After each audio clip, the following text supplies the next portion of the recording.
Welcome to the world of science fiction, where extraordinary tales come to life. Enjoy the journey. The roar of 80,000 spectators rattled the Durasteel rafters of Neotar's bloody Coliseum. Holographic advertisements for Zilk's Syntho beer and black market neural enhancers flickered in the air, casting oscillating shadows across the ancient arena. 6 orbital cameras swooped through the air like metal vultures, broadcasting the event to 18 systems in the outer rim. Beneath the western stand's shadow, Corey Laser sprawled on his back, one arm thrown over his eyes. His worn black coat served as a makeshift pillow against the hard metal floor. The deafening roar of the crowd penetrated even through his noise-canceling earbuds, where the gentle melodic tones of Andromeda's symphony, No. 5 fought a losing battle against the arena's chaos. "Ugh!" he groaned, fishing into the crumpled bag of Galacto Crunch with his free hand. His fingers scraped the bottom, retrieving only crumbs. Tragedy. Corey's stubbled jaw worked methodically as he chewed. His lanky frame relaxed despite the uncomfortable ground. Sleep hovered just out of reach. His 27 years had taught him one invaluable skill, the ability to rest anywhere, through anything. The shadows beneath his eyes testified to his mastery of this art. A security guard's boot nudged his leg. "Hey, vagrant, you can't sleep here." Corey didn't move. "I'm not sleeping. I'm existing with my eyes closed." "Same difference. Move it, or I'll call enforcement." With a sigh that seemed to come from the depths of his soul, Corey lifted his arm slightly. One bloodshot eye regarded the uniformed guard. "The upper decks are too loud. Trust me, I tried." The guard sneered, taking in Corey's disheveled appearance, the 3-day stubble, the rumpled clothes, the half-empty snack bag. "How'd you even get in here? These tickets cost 3 months' wages." Corey's eye drifted closed again. "Side entrance has a broken lock. Has for years." The guard cursed and activated his comm unit. "Maintenance? Yeah, southwest entrance needs, now approaching the main event of the evening." The announcer's voice boomed through the arena's speaker system, temporarily deafening all other sounds.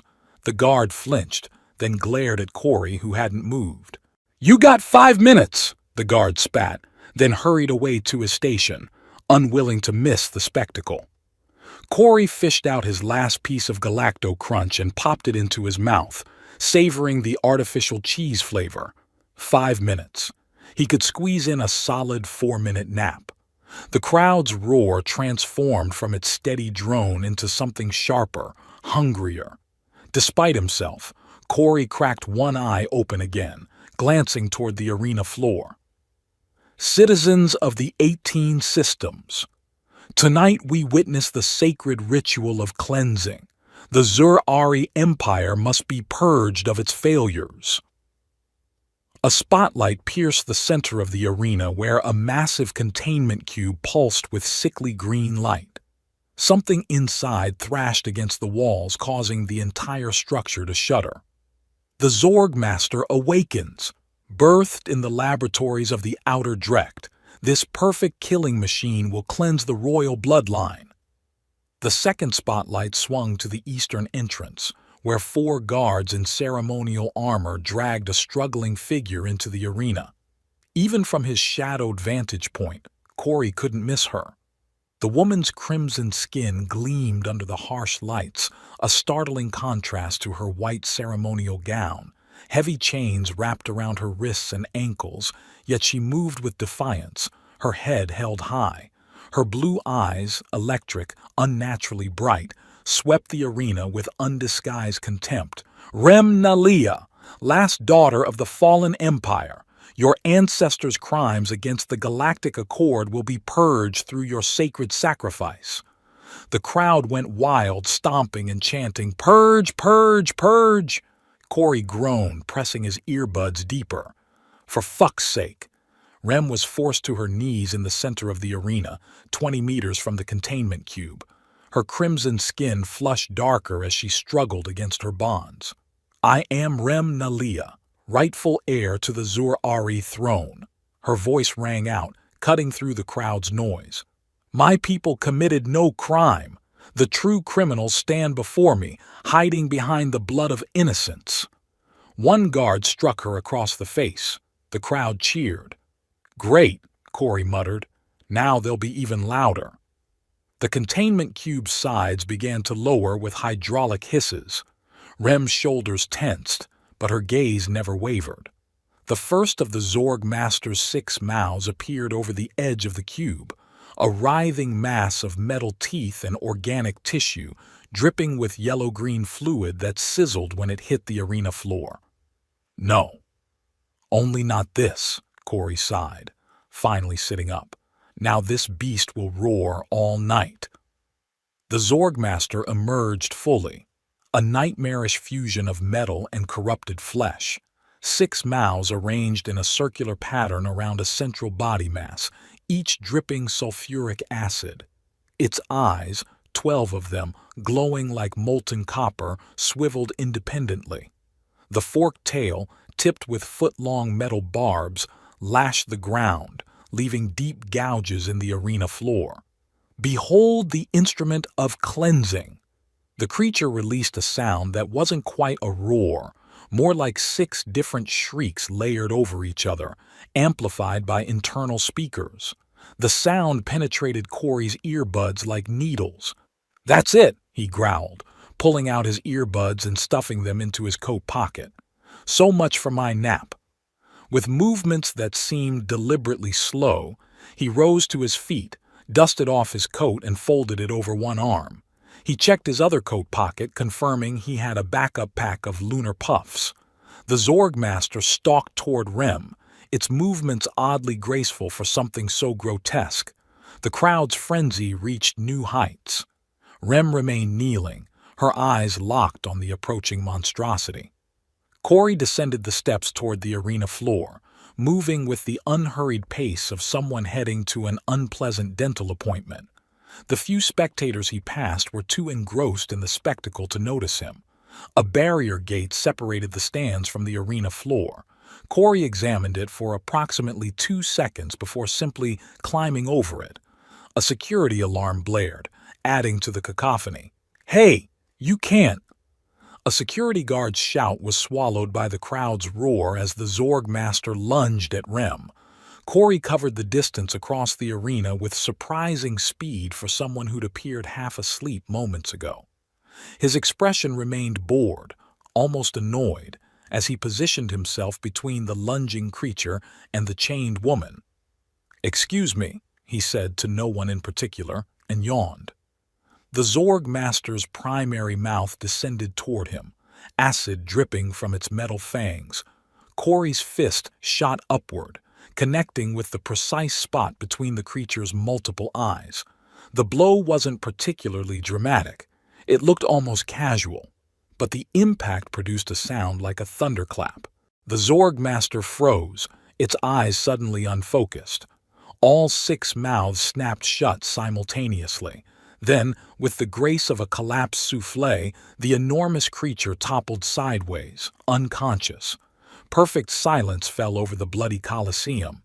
Corey rubbed his knuckles and turned toward Rem, who stared at him with those electric blue eyes, her crimson face locked in an expression of pure shock.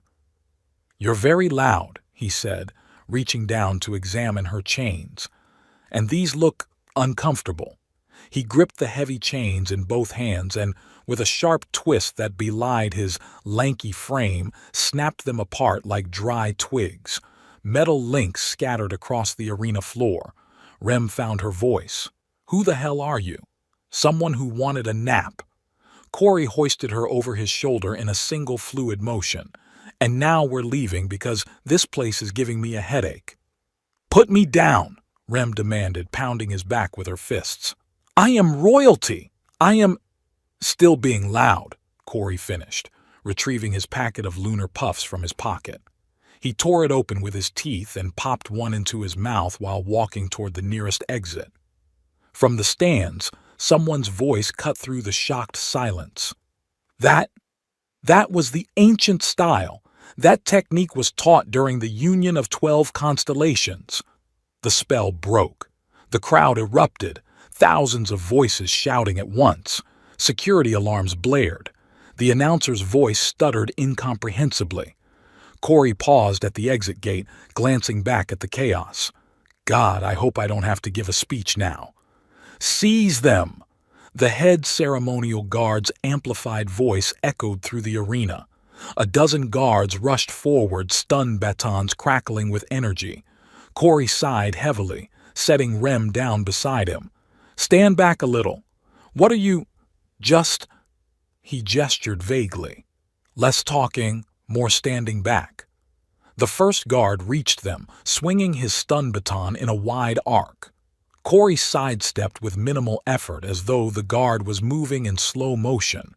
His hand shot out, 2 fingers extended, and pressed a point on the guard's neck. The guard collapsed instantly. 2 more guards attacked simultaneously. Corey moved between them, his motions fluid yet somehow lackadaisical, as though he couldn't be bothered to put in full effort. One guard went down with a tap to the solar plexus. The other found himself suddenly disarmed and confused. Is this really necessary? Corey asked, catching a stun baton mid-swing and twisting it from its owner's grasp. I'm just trying to leave. You can go back to your whatever this is without me. Heretic! Screamed the head guard, pushing through his fallen comrades. The ritual must be completed. Rem stepped forward, her chains dangling broken from her wrists. Your ritual is a sham. The Zur-Ari were betrayed, not defeated. Our artifacts were stolen, not surrendered. Silence, witch. The guard raised his weapon. Everyone's so dramatic, Corey muttered, popping another lunar puff into his mouth. With his free hand, he caught the guard's wrist and applied the slightest pressure. The man dropped to his knees, face contorted in pain. Corey bent down slightly. We're leaving now. It would be energetically inefficient for you to try stopping us. He released the guard, who collapsed gasping. The remaining security personnel backed away, forming an uncertain semicircle. Rem stared at Corey, reassessing. Who trained you in the ancient forms? No one important. He offered her a lunar puff. Hungry? They're not great, but they're better than being eaten by that thing. He jerked his thumb toward the still unconscious Zorg master. She hesitated, then took one. The Imperial Palace has better food. If you escort me there, you'll be rewarded. Reward sounds like responsibility. Corey shrugged. I'd rather just find somewhere quiet to finish my nap. A hovercam swooped low, capturing their faces for the broadcast. Corey scowled and waved it away. The champion of the ancient style. The announcer's voice had regained its bombastic confidence. Come forward, hero. Tell us your name. Oh no, Corey whispered, genuine alarm crossing his face for the first time. That's my cue to leave. He grabbed Rem's hand and pulled her toward the exit. To his surprise, she didn't resist. The ship bay is this way, she said, taking the lead. I may have been captured, but I'm not without resources. Corey raised an eyebrow. You have a ship? Better. A sly smile crossed Rem's crimson face, her blue eyes glinting. I have an entire fleet waiting in the shadow of Neotar's third moon. All I needed was to escape the arena. You plan to get captured? Of course not, but I always plan for escape. She gave him an appraising look. Though I didn't plan for you. Corey sighed, resignation washing over his features. No one ever does. The Galactic Federation's flagship, Eternal Light, loomed in Neotar's orbit like a gleaming silver arrow, 2 miles of polished duratile and quantum glass, bristling with particle cannons and diplomatic credentials in equal measure. Inside its grand reception hall, beneath a holographic ceiling displaying the constellations of 18 allied systems, Corey Laser slouched in a chair too ornate for his taste, wondering how long it would take for everyone to stop talking. And therefore, droned Admiral Voltar, his metals clinking as he gestured dramatically. "We recognize you, Corey Laser, as the heir to the legendary warrior Silantar, master of the lost forms." The assembled dignitaries erupted into applause. A delegation of blue-skinned Merlions whispered excitedly among themselves. 3 Federation generals nodded with newfound respect. Even the Quarian ambassador, whose species was famously difficult to impress, leaned forward with interest. Corey yawned.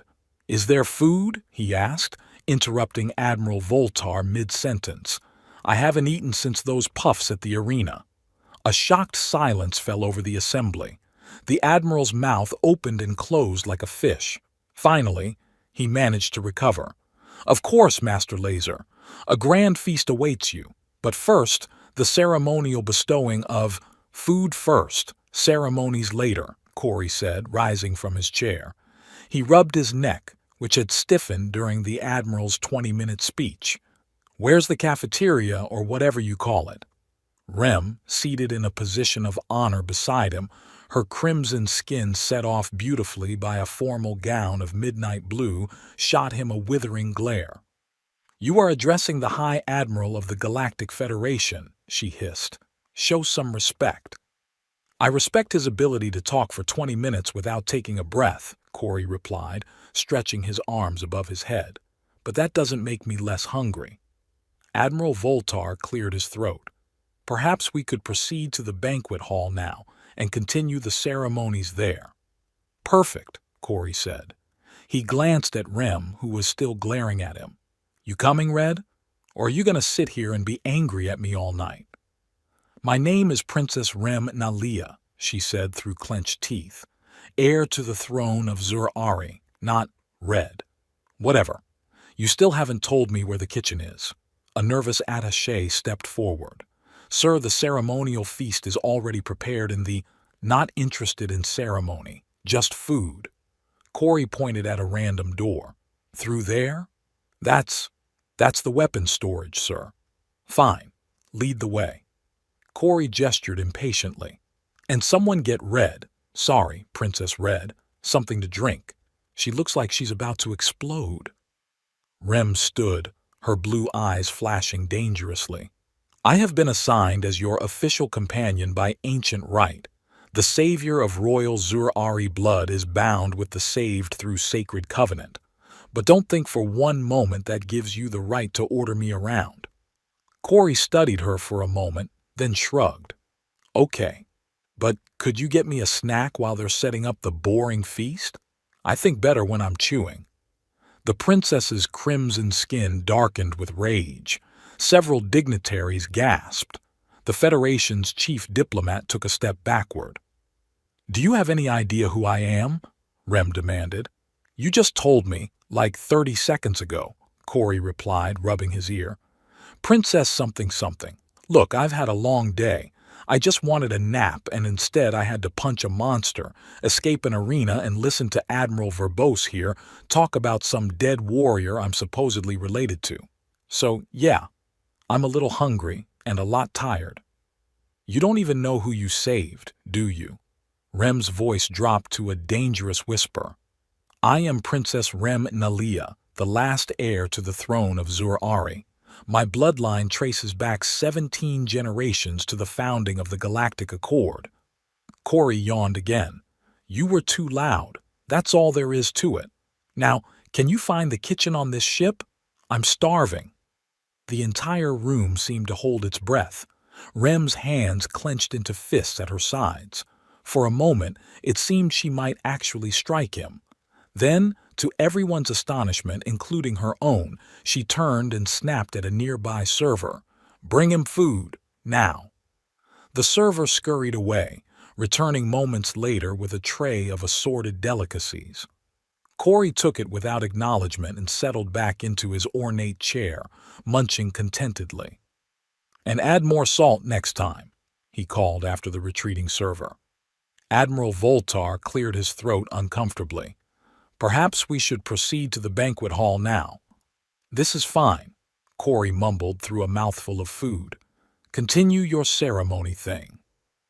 And so, the legendary warrior's heir was officially recognized while slouched in a chair, dropping crumbs on his already stained coat, as the assembled dignitaries of 18 systems looked on in disbelief. "He's insufferable."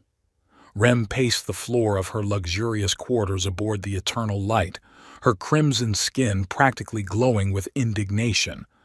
"Arrogant, lazy, disrespectful, and yet," interjected Mila, her personal attendant, "you brought him the food he requested." Rem stopped pacing.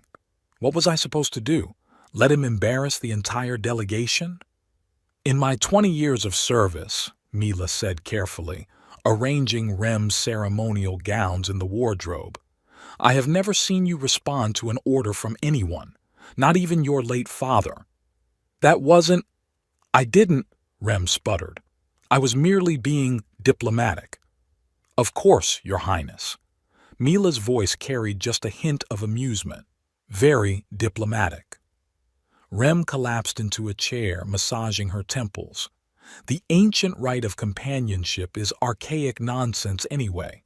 Just because he saved my life doesn't mean I have to tolerate his commanding presence," Mila suggested innocently. "He has no presence. He's just a lazy, accidentally talented nobody."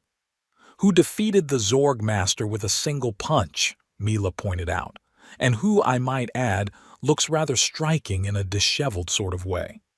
"Mila!" Rem's crimson skin darkened with embarrassment. "Perhaps I should offer myself as his companion instead," Mila continued, her eyes twinkling. "He does seem quite hot." "Absolutely not," Rem snapped, sitting bolt upright. Her blue eyes flashed. "The right binds him to me, and that's final." "As you wish, Your Highness." Mila turned away to hide her smile. Rem slumped back in her chair, infuriated by her own reaction. The man was impossible, intolerable, and she absolutely, definitely was not attracted to him in any way. The diplomatic reception that evening started predictably enough. Representatives from all 18 systems offered their respects to the heir of Sailantar and the last princess of Zur-Ari. Corey, dressed in the formal attire the Federation had provided, though he'd refused to part with his black coat, which now hung incongruously over the ceremonial robes, stood beside Rem on the reception line. Every 3 minutes, like clockwork, he asked, "Is this over yet?" By the 14th time, Rem had given up responding. When they were finally seated for the formal dinner, a 17-course affair featuring delicacies from each allied system, Corey examined the array of utensils before him with deep suspicion. "Why are there 6 forks?" he whispered to Rem. "Because civilization exists," she hissed back. "Just follow my lead." Too much effort. He picked up what was actually a specialized shellfish extractor and began eating his soup with it. Rem closed her eyes briefly, counting to 10. The Merlian ambassador was midway through a toast to eternal alliance and the rebirth of ancient powers when a soft snoring sound interrupted him. All eyes turned to Corey, who had fallen asleep with his head on the table, one hand still clutching a dinner roll. Gasps echoed around the table. The Federation's chief diplomat looked like he might faint. "Please," Rem stood, smoothly taking control of the situation. "The Master has been through a tremendous ordeal today. His energy, conservation, is part of the ancient practice." Murmurs of understanding replaced the shocked silence. Someone mentioned that Sailantar himself was known for meditative states between battles. Rem glanced down at Corey's sleeping form. There was something almost childlike in his expression, peaceful, unburdened. For the briefest moment she felt a twinge of, not envy exactly, perhaps fascination. The ability to simply opt out of the performance, the protocol, the endless diplomatic dance. It was something she had never experienced. Born into royalty, trained from childhood to represent her people, Rem had never known what it meant to simply not care. It was outrageous. It was offensive. It was strangely liberating to witness. The attack came without warning 3 days later. Corey had managed to locate the most comfortable couch on the entire ship, a plush, oversized affair in an observation lounge that was rarely used. He lay sprawled across it, a half-eaten bag of synthetic cheese puffs balanced on his chest, watching stars drift by through the panoramic window. The ship's gravity suddenly fluctuated, a telltale sign of shield impact. Alarms blared throughout the eternal light. "Oh, come on," Corey groaned, cheese puffs sliding off his chest onto the floor. "Can't a guy get 5 minutes of peace?" The door to the observation lounge hissed open. Rem burst in, her formal attire replaced by a sleek battlesuit that hugged her crimson form. "There you are!" she exclaimed. "We're under attack." "I noticed," Corey said, not moving from the couch. "The alarms were subtle, but I picked up on them. This isn't a joke. The Krye-Vorg fleet has found us. They're after me."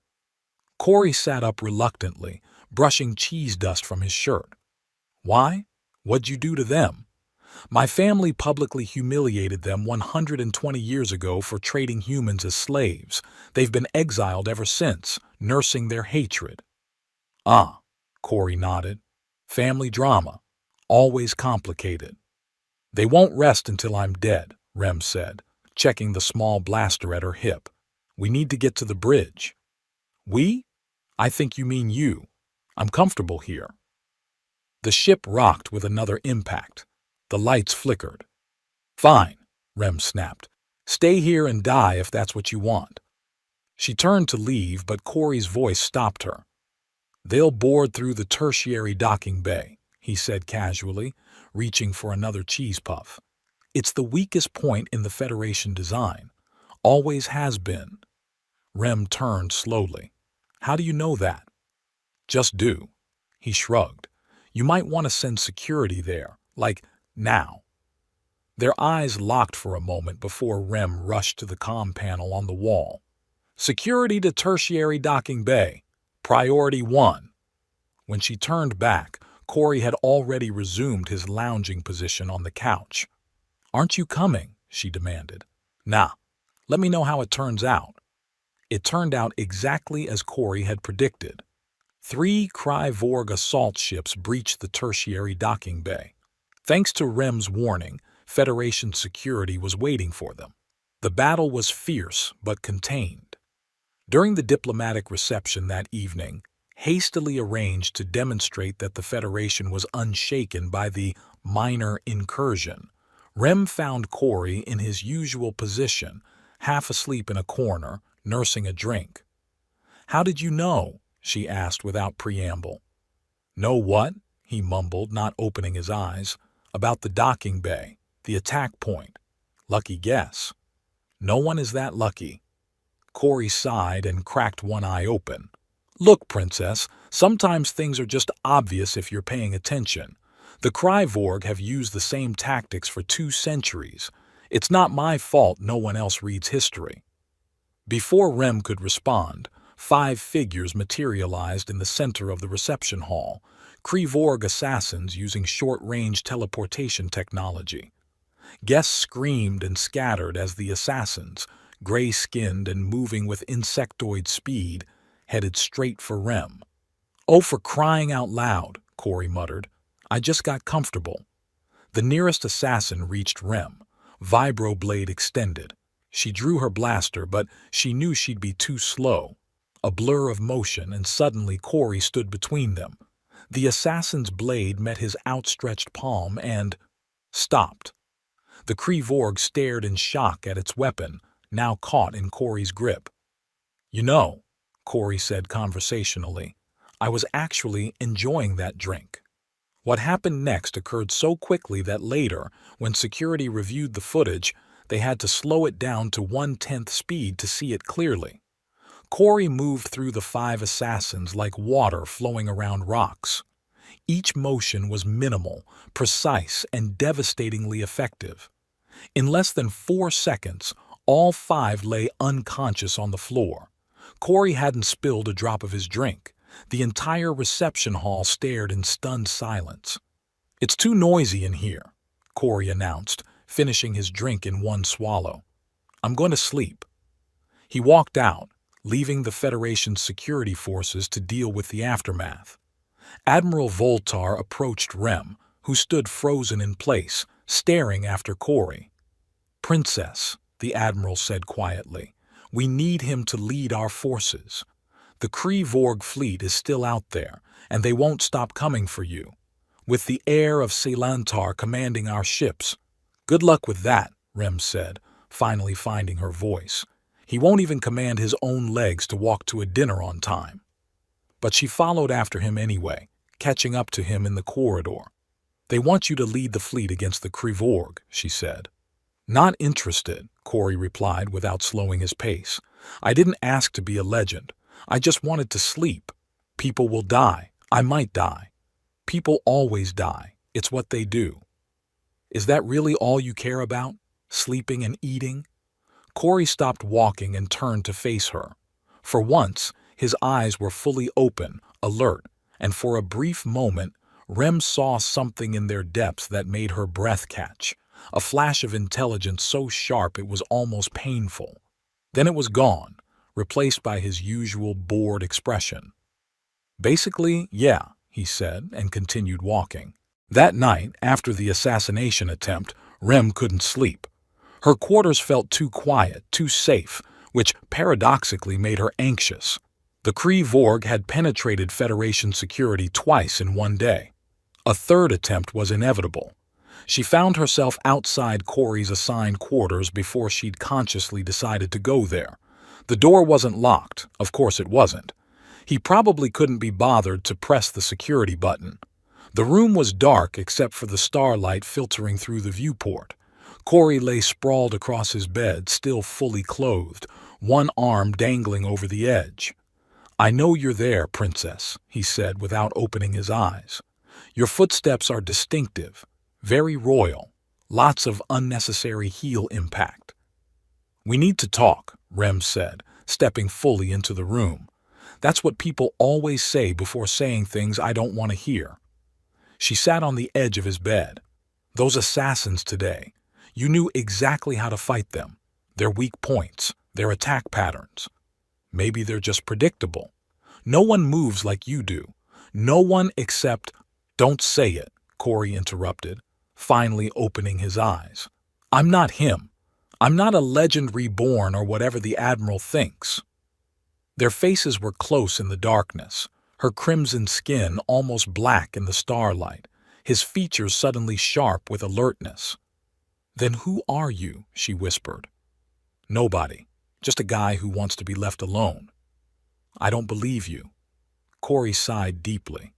"Your problem, not mine." Rem leaned closer. "You saved my life. Twice. That makes it very much my problem." "Maybe I just don't like noise. Maybe there's more to you than you want anyone to see." Their breath mingled in the small space between them. Neither moved. "Why are you here, Princess?" Corey asked, his voice surprisingly gentle. "Because—" Rem hesitated. "Because, for the first time in my life, I don't know what happens next. My empire is gone. My enemies are hunting me. The Federation sees me as a diplomatic asset, not a person, and the only one who treats me like I'm just me is you. Because I don't care about your title. Because you don't want anything from me." Corey's hand moved slowly to her face, brushing a strand of hair back. The gesture was so unexpected, so uncharacteristically tender, that Rem found herself holding her breath. "What if I do want something?" he asked, his voice barely audible. The kiss, when it happened, took them both by surprise. Neither could have said who moved first. One moment they were talking, the next they were tangled in each other's arms, all the tension and frustration of the past days channeling into something elemental and undeniable. Clothing fell away. Barriers, physical, emotional, dissolved. For the first time since they'd met, Corey was fully present, his usual languid demeanor replaced by focused intensity. His hands moved with deliberate purpose, finding places on her crimson skin that made her gasp and arch against him. In the darkness, Rem's fingers traced his body, discovering what his loose clothing had concealed. He was lean but corded with muscle, his physique that of a warrior, not a layabout. And the scars, dozens of them, some surgical in their precision, others jagged and brutal, told a story of violence and training that no ordinary drifter could have accumulated. "What are these from?" she whispered, tracing a particularly vivid scar that ran across his ribs. "Not now," he murmured against her neck. "Questions later." For once, Rem didn't press. Her body responded to his with increasing urgency, her blue eyes luminous in the darkness. Their movements synchronized with instinctive precision, as if they'd been designed to fit together. When release came for both of them, simultaneous and overwhelming, Rem cried out in a language she hadn't spoken since childhood, the ancient dialect of Zur-Ari royalty. Corey, to her astonishment, whispered a response in the same tongue before collapsing beside her. In the quiet aftermath, as they lay entwined in the tangled sheets, Rem propped herself up on one elbow to study him. "You spoke High Zur-Arian," she said. "Nobody outside the royal family knows that dialect. It died with my empire." Corey's eyes remained closed. "I'm good with languages." "You're lying." "I'm sleeping." "No, you're not." "I'm trying to." She traced the line of a scar that ran from his collarbone to his shoulder. "These aren't the marks of someone who spends his life avoiding effort. Maybe I had a rough childhood. Maybe you're not who you pretend to be." Corey sighed and opened his eyes. "Does it matter? Right now, in this moment, does it really matter who I am or where I came from?" Rem considered this. "I suppose not." "Good." He pulled her down beside him. "Then let's enjoy now and worry about identities later." She settled against him, her head on his chest, listening to his heartbeat. For the first time since her capture, she felt truly safe. Within minutes, lulled by the rhythm of his breathing, she drifted into deep sleep. Corey remained awake long after she slumbered, staring at the ceiling, his usual mask of indifference replaced by an expression of complex calculation. He stroked her hair absently, his mind clearly elsewhere. When he finally did sleep, his breathing deepened into a resonant snore that would have been comical under other circumstances. Neither of them heard the ship's alarms when they first sounded. The Kryvorg strike team was smarter this time. They bypassed the ship's main systems, targeting life support just long enough to deploy a targeted sedative gas through the ventilation system of the VIP quarters. By the time security realized what was happening, it was too late. 4 commandos in breathing apparatus slipped into Corey's quarters, their movements silent and efficient. They found the pair entwined in sleep, Corey snoring thunderously, completely oblivious to their presence. "The legendary warrior," one commando sneered through his mask. "Pathetic." They injected Rem with a paralytic that would keep her immobilized but conscious, then left Corey undisturbed. Their orders were specific: take the princess, leave a message. As they carried Rem from the room, her eyes wide with horror but her body unresponsive, the lead commando paused to glance back at Corey's sleeping form. "Some protector," he said, loud enough for Rem to hear. "He doesn't even wake while we take his woman." Corey's only response was another thunderous snore. Morning aboard the Eternal Light brought chaos. Half the ship's systems were malfunctioning after the Kryvorg's precise sabotage. Security teams scrambled to assess the damage. Admiral Voltar stood on the bridge, his face ashen as the magnitude of the failure became clear. "How did they take her?" he demanded. "Where was her protection detail?" "Unconscious, sir. The gas." "And him? Where is the heir of Selantar?" As if summoned by the question, the bridge doors slid open to admit Corey, looking exactly as he always did, rumpled, bored, munching on some unidentifiable snack he'd procured from somewhere. Admiral Voltar's face reddened with rage. "You!" Corey raised an eyebrow mid-chew. "Me! The princess has been kidnapped by Kree Vorg forces. They took her from your quarters while you slept." "Yeah, I noticed she was gone," Corey said, fishing another snack from his pocket. "Bed got a lot roomier." The Admiral's fist slammed down on a console. "You are useless. The heir of the greatest warrior in galactic history, and you can't even protect one woman. She believed in you." Corey regarded the Admiral's outburst with mild interest. "You're all too noisy," he said finally, turning to leave. "Way too much shouting this early in the day." "Where are you going?" the Admiral bellowed. Corey didn't bother to look back as the bridge doors slid open before him. "Somewhere quieter," he said, and disappeared down the corridor. Cold metal bit into Rem's wrists as the restraints tightened.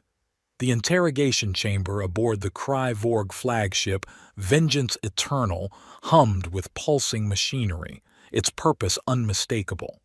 Pain delivery systems, elegant, efficient, and thoroughly illegal under Galactic Accords.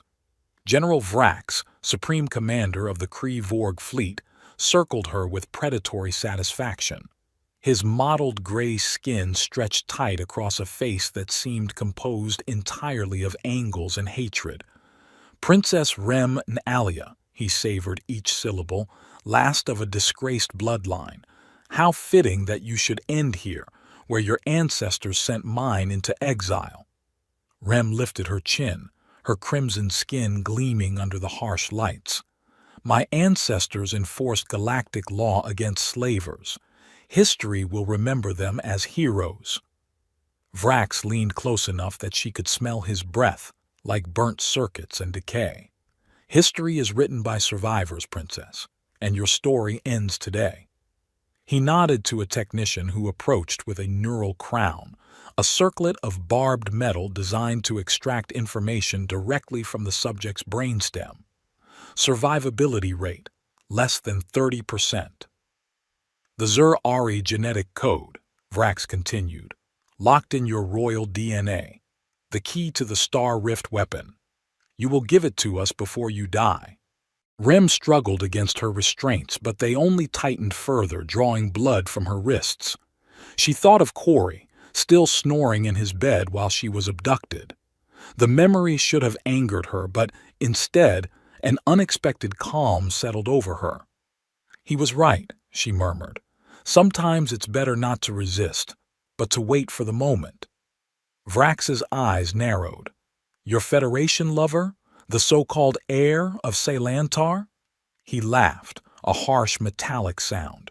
"He didn't even wake as we took you, some legendary warrior."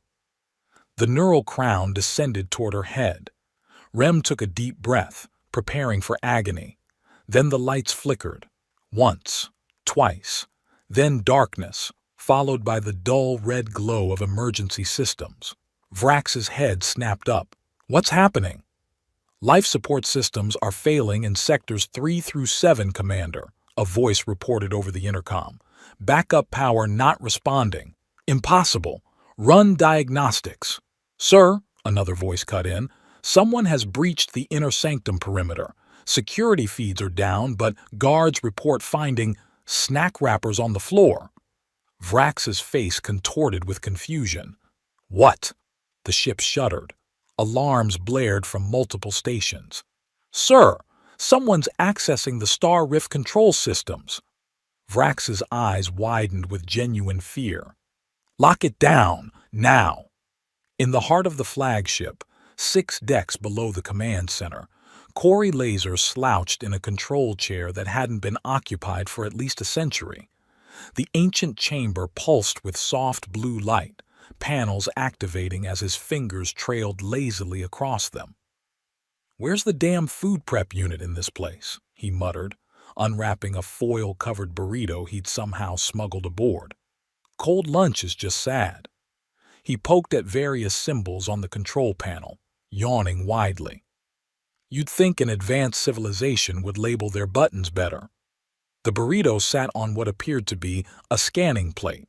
Corey pressed a sequence that looked promising. The plate glowed red, but the burrito remained stubbornly cold. "Great engineering, guys," he grumbled, reaching for another control. "Maybe this one." A holographic display sprang to life, showing the entire Kryvorg fleet formation, 17 warships arranged in classical attack position. Tiny warning symbols pulsed across the image. "Nope, definitely not the microwave," Corey sighed. He jabbed at another control. The chamber's lighting shifted from blue to red. A melodic female voice spoke in an ancient dialect. "Self-destruct protocols initiated. Authorization required." Corey raised an eyebrow, momentarily interested. "Huh, that's not great." He pressed another button. A small tray extended from beneath the console, offering what appeared to be a palm scanner.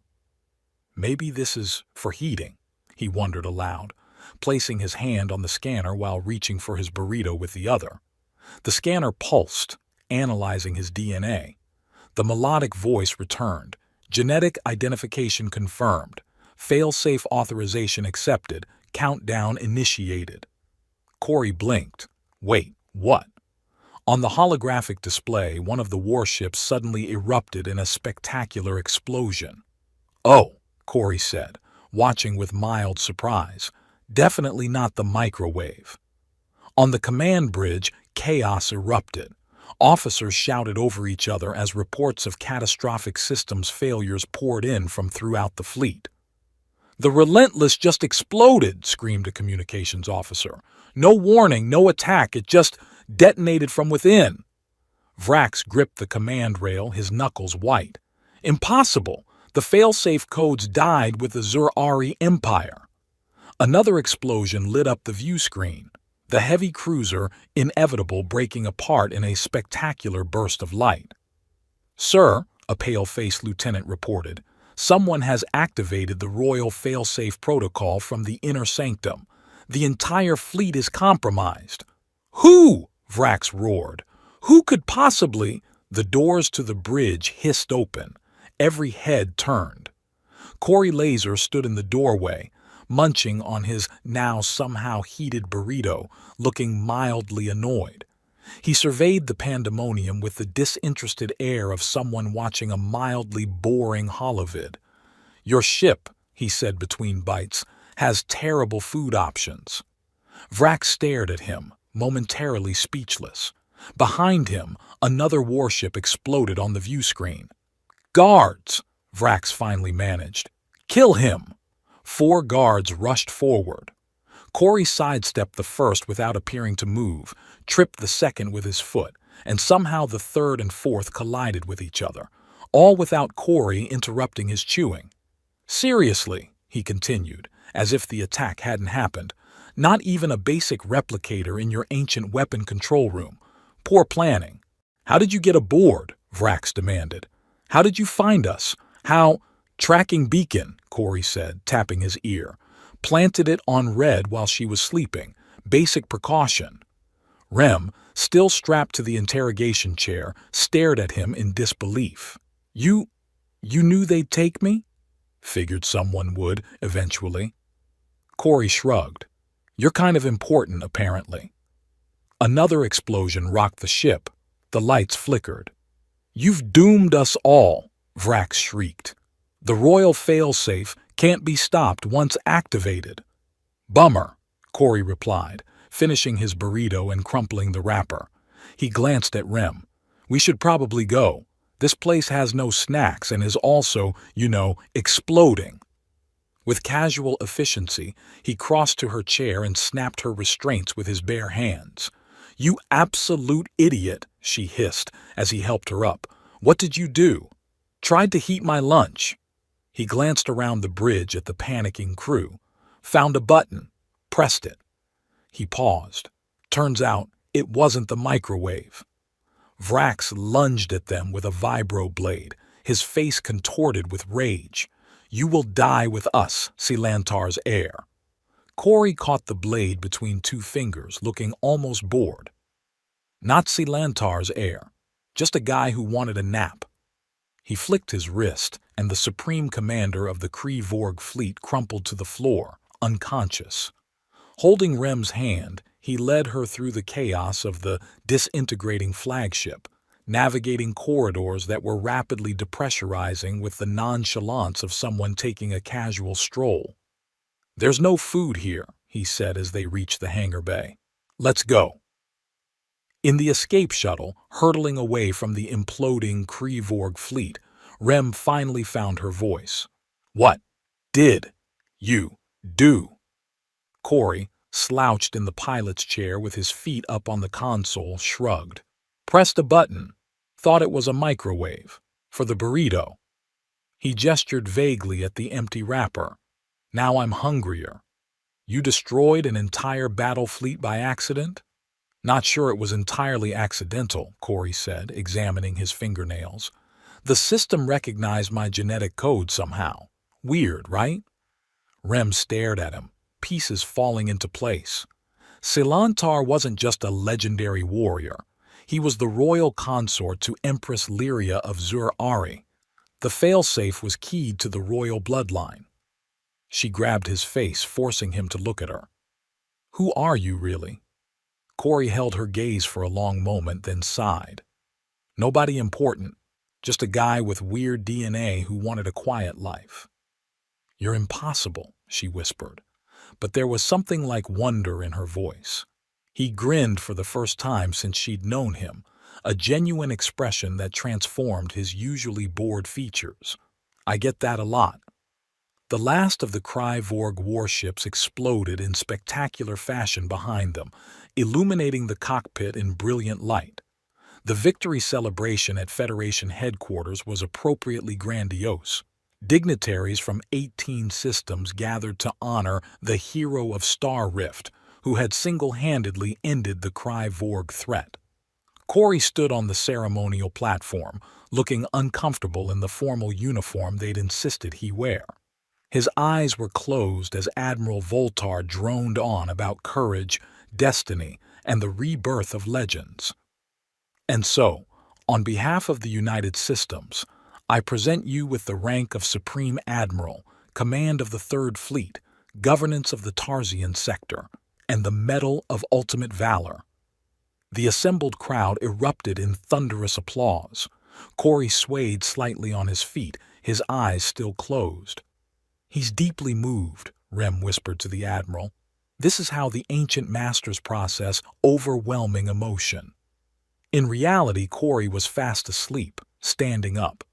The ceremony concluded with the traditional Federation anthem, during which Corey managed to wake up just enough to accept the ceremonial sword, salute in approximately the right direction, and mutter something that could charitably be interpreted as gratitude. As the dignitaries dispersed to the grand banquet, Rem turned to congratulate him properly, only to find the space beside her empty. Corey was gone. A junior officer approached her nervously. "Your Highness, he left this for you." He handed her a crumpled napkin with hastily scrawled words. "I'm tired. Don't wake me." 1 month later, Rem stood before the newly formed Democratic Council of Zur-Ari, her crimson skin radiant in her formal abdication attire. "And so, I relinquish the crown and all its powers to the will of the people, represented by this elected council," she concluded.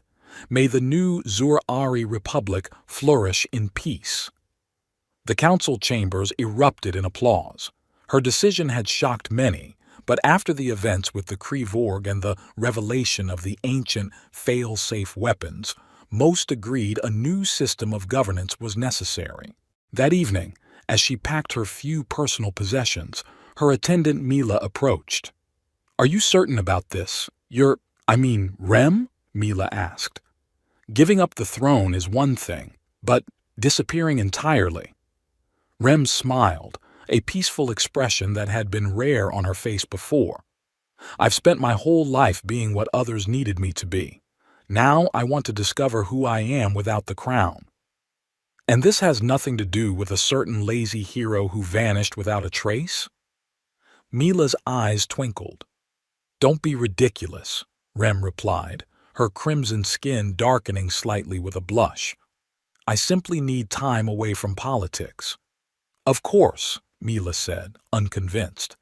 And the fact that you've spent 3 weeks having intelligence officers track his possible whereabouts is merely coincidental. Rem chose not to dignify this with a response. The abandoned moon of Lycia 4 orbited a gas giant in a neutral sector, technically unclaimed by any system. Its atmosphere had been terraformed centuries ago for a mining operation that had subsequently failed, leaving behind a surprisingly beautiful landscape of purple mountains and azure lakes. Rem's small craft landed on a natural plateau overlooking one such lake. Near the shore stood a simple structure, a house built of local stone and salvaged ship parts, elegant in its utilitarian design. Heart-pounding, she approached the door. No security systems, no locks. It swung open at her touch. Inside, the house was sparsely furnished but comfortable. A half-eaten bag of snacks sat on a table. Large windows captured the stunning view. She found him in the bedroom, sprawled across a large bed, hugging a pillow, deeply asleep. His face looked younger in repose, unburdened by even the minimal effort he expended when awake. Without hesitation, Rem slipped out of her travel clothes and slid into the bed beside him. His body was warm, familiar. Without opening his eyes, his arm moved to accommodate her, pulling her close. "You're the laziest savior I've ever known," she whispered. "And you're the loudest I still haven't kicked out," he murmured back, his voice thick with sleep. When her breathing deepened into sleep, Corey opened his eyes. The drowsy indifference was gone, replaced by sharp, calculating intelligence. He reached for a hidden communicator beneath the mattress. A text message glowed on its screen. Operation complete. Galactic balance restored. He deleted the message, then gazed down at Rem's sleeping form. With unexpected tenderness, he brushed his lips against her forehead, then closed his eyes again, this time falling into genuine sleep. 3 months later, they sat on the terrace overlooking the lake. The double suns of the Lycian system were setting, painting the sky in spectacular shades of orange and purple. Rem scrolled through a data tablet, keeping abreast of galactic politics despite her retirement. The peace treaty between the Federation and the remaining Kryvorg colonies was ratified yesterday, she reported. Apparently, losing their entire military leadership has made them surprisingly open to diplomacy. Imagine that, Corey drawled, lounging in a chair with his feet propped up on the railing. He reached into a bag of his ever-present snacks, the motion automatic after months of contented routine. Suddenly, his hand froze halfway to his mouth. His body tensed subtly. Rem glanced up. "What is it?" Corey tilted his head, listening intently. A small smile, rare and genuine, spread across his face. "It's quiet," he said simply. "Perfectly quiet." He held out the bag of snacks, offering her one. After a moment's hesitation, she took it, their fingers brushing in a comfortable intimacy neither of them had expected to find. The suns dipped below the horizon, casting the terrace in deepening twilight. Neither moved to turn on lights. They simply sat together in the perfect, peaceful silence. End. Dear listener, you've just witnessed what happens when a guy who really just wanted a nap gets dragged into galactic politics. Some might call it destiny. Others might call it dumb luck. Corey would call it too much effort for too little payoff. Yet, here we are. Perhaps in the silence of Lycia Fumform, as two suns set over an artificial lake, there's a lesson about the universe. Sometimes, the most powerful forces aren't the ones making all the noise. Sometimes they're the ones reaching for another snack, wondering why everyone else is being so dramatic about everything. If you're still wondering about Corey's true identity, the mysterious messages on his hidden communicator, or the coincidental genetic match with an ancient fail-safe system, well, that would require more explanation, and frankly, that sounds exhausting. As Corey might say, questions require answers, and answers just lead to more questions. Very inefficient.